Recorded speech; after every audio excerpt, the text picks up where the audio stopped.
Šta nam donosi Pink ovoga jutra? Ne možemo to sada ni podvedemo ni pod mladost, to je do neke granice dolazi i mlad čovek i odrastao, neku granicu... Crvena zvezda remizirala protiv Leha 1:1. Vreme, do kraja nedelje upaljen crveni meteo alarm u celoj zemlji. Temperaturi preko 40 stepeni. Dakle, to imamo na pinku.rs, emisiju Novo jutro za 13. avgust 2025. godine. Priština, Zagreb i Tirana zajednički kupuju oružje koga oni nišane. Pita se Pink u emisiji Novo jutro.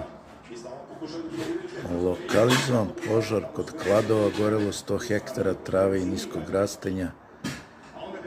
Predsjednik Srbije Aleksandar Vučić poslao veoma jasnu poruku: suprotstavit ćemo se oni koji bi Srbiju pretvorili u brlog i u svinjac i onima koji su je već opljačkali.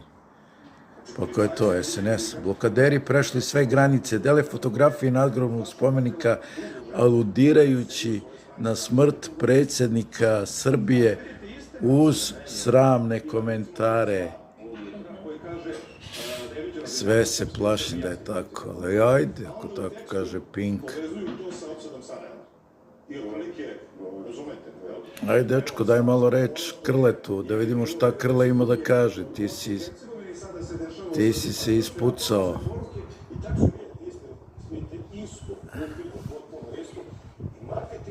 Bela kuća potvrdila sastanak Trumpa i Putina u Enkoridžu na Aljasci. Zelenski poručuje: nećemo napustiti Donbas.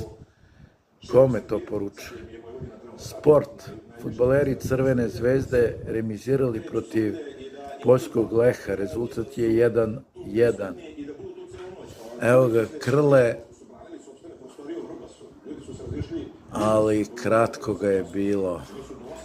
I onda se ovaj debeli gospodin pojavio. Neka hvala, nisi mi zanimljiv.